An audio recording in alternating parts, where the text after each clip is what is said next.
It can be upsetting and depressing, though, for children whose parents are divorced and feel that they don't get to celebrate like other children do. Many experience stress due to a high conflict divorce or alienation from another parent. This morning, Dr. Marty Giffen is here from the San Diego Center for Children to tell us how we can help a child of divorce cope during the holidays. And it's something you see a lot in your practice, isn't it? Sure do. Let's talk about some of the acting out that is common for kids who are going through a tough time. Well, first of all, it's probably important to understand that they're facing two different home situations, obviously. And so the dynamics in the homes are very different from what they're used to. Even if the divorce has gone on for a number of years, depending on the child or the teen, they're still not completely adapted to the very different dynamics. Different step-parents, step-siblings, half-siblings. And so subsequently, it's a high emotion time of year for everybody, children and adults alike. But when a child or an adolescent is facing two different situations like that, not sure how to handle each one, it intensifies those holiday feelings. Might see irritability, mood shifts, bouts of anger or sadness, isolation, and sometimes just a sense of being overwhelmed with conflicting feelings because they've still not pieced together where their place is in both homes. Right. Their security has been shattered pretty much. Absolutely. Well, let's talk about some coping strategies that you suggest for families who are going through this challenge. Number one, you say is to help your child cope is to have a plan. And have a plan, I would say before even going to a plan, is like to make sure that it's really clear to the child or the teen that the situation is not their fault, number one.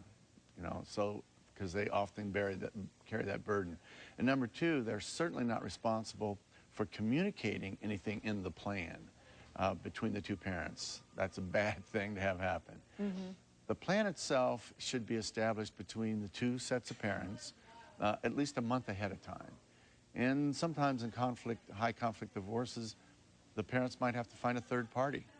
I've known cases where even they've had to get an attorney just to be able to talk with each other if it's that high of a conflict. But regardless, the parents have to figure out what the plan is. It should be a detailed plan, and all family members, including siblings, even extended family, if they're going to be involved in the holidays, need to be well aware of the details of the plan. And be positive, you also mentioned. Be positive. The child's likely to worry about the parent they're not with, so the plan should not include a split day. Consider every other year. It's probably a better arrangement than trying to split. It's just less disconcerting for the child to be shifted around. Yeah, very disruptive.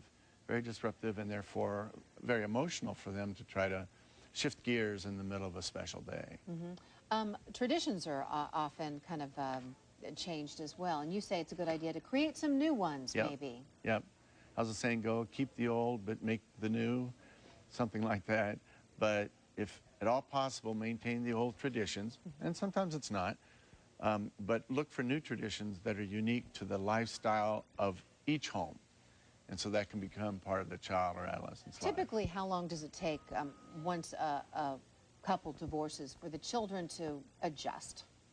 That's a hard one to answer because it's so individual. It depends on the child, how old the child is, how traumatized they've been by the split, how well the two parents communicate with each other.